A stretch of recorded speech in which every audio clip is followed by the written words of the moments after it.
guys! So I am here today to do my TBR for the BookBuddyAthon, which is happening between the 22nd to the 28th of October. This is I think, biannual event now. I think there's 2 a year, and it's run by Eleanor from Eleanor Reads Books and Sam from Cold Tea and Crumbs, so I will link both of their channels down below. Go and check both of them out. They are absolutely lovely, and I've hung out with both of them in real life and they're genuine lovely people, so definitely go and check out their channels and say thank you for organising this. And let's get into the TBR. So there are 5 different challenges for the week of BookBuddyAthon, and I'm quite excited about them. My buddy, I should tell you guys, is Mercedes from Mercy's Bookish Musings. We've done the BookBuddyAthon once before, not last time because I didn't take part in it last time. The time before that we were buddies then, and we did pretty well, I think, so hopefully we can do well again. So there are 5 challenges. The first challenge is to read a book together with your buddy. So obviously we've chosen one of the very few books that Mercedes and I both own and we haven't read yet. We realised that I have a lot of books that she's recommended to me because she loved them. She's got a lot of books I've recommended to her because I love them.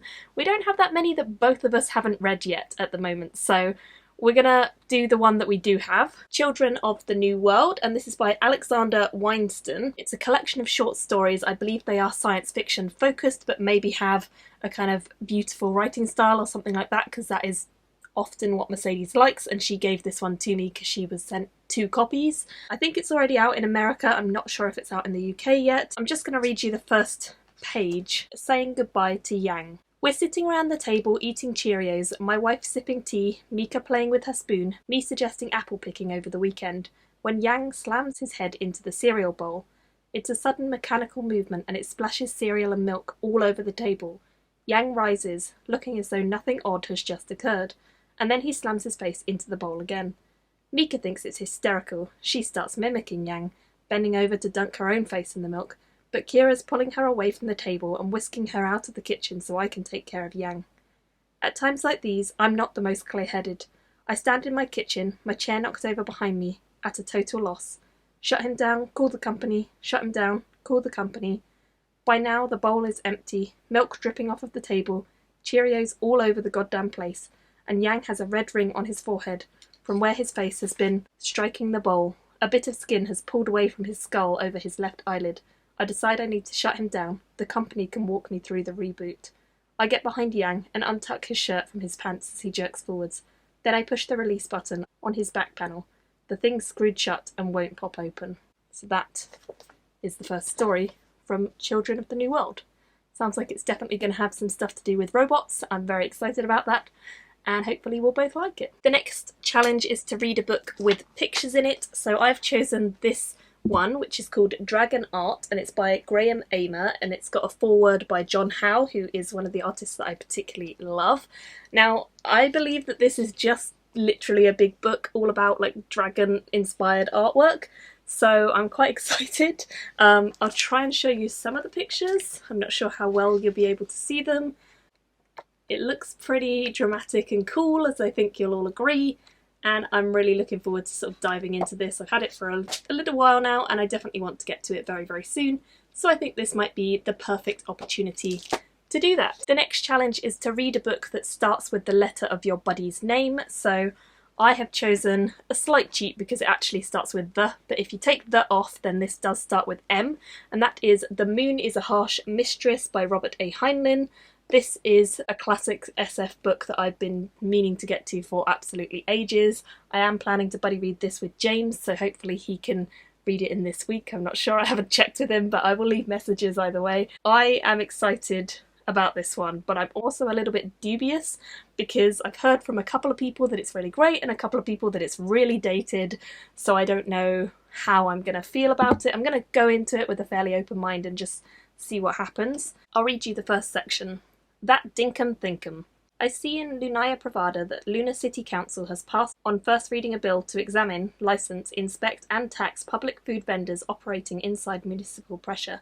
I see also it is to be a mass meeting tonight to organise Sons of Revolution Talk. My old man taught me 2 things, mind own business and always cut cards. Politics never tempted me, but on Monday 13th of May 2075 I was in computer room of Lunar Authority complex visiting with computer boss Mike while other machines whispered among themselves. Mike was not official name. I had nicknamed him for Mycroft Holmes in a story written by Dr. Watson before he founded IBM. This story character would just sit and think, and that's what Mike did. Mike was a fair dinkum thinkum sharpest computer you'll ever meet.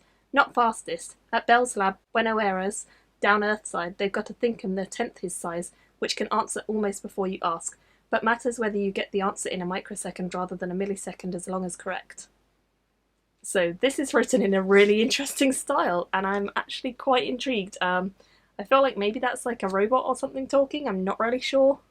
It sounds pretty interesting, so I'm definitely looking forward to it. The next challenge is a great one, and it is read a book just because. So I am going to be reading this book, which is Spirit Gate by Kate Elliott. This is the first book in the Crossroads series, and I have been really getting into podcasts recently, particularly the Fangirl Happy Hour podcast, which is amazing. If you've not listened to it, I would 100% recommend them. On that podcast, they had Kate Elliott on one of the episodes, and they've also spoken about her loads, and they've just made me want to read her books. And I've owned this for probably 2 years now, and I just haven't ever got to it. So I think hearing them talk about her constantly and how good she is at epic fantasy, I thought why not give her a go and try out some of her stuff, and I think this is the earliest book of hers that I own, so I'm going to start at the beginning of what I own and hopefully really like it. We'll see, fingers crossed.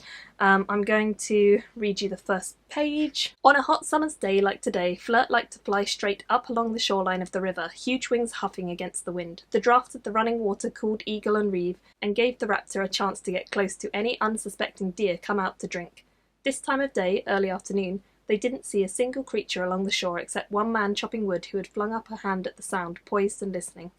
When he saw them, he relaxed and went back to his work as Flint's vast shadow shuddered along the rocks. His brindled hound barked, then hushed, ears flat, cowering, as Flint answered with a piercing cry of her own. She didn't like challenges. Marek grinned. The man kept chopping and was soon left behind. Woodland spread up on both sides of the Leah Pass, hills covered so thickly with beech that Marek couldn't see the ground. Here and there a stand of silver birch glimmered on rockier earth, leaving flashing in the wind. The air was smooth today, a steady wind out of the northeast that blew at cross currents to their line of flight. But Marek didn't like the smell. She shifted in the harness and wiped sweat off her brow. There was something nasty in the air ever since last winter. She knew it, and now the other Reeves knew it. Anyone knew it who ever tilted her head back to take a look around, whoever stopped to listen.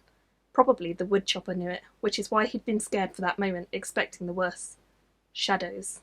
Lust and greed and fear, old Marshal Allard of Copper Hall had said at the winter feast. Mark my words, blood has been spilled in the wrong places, but we don't know where, not yet.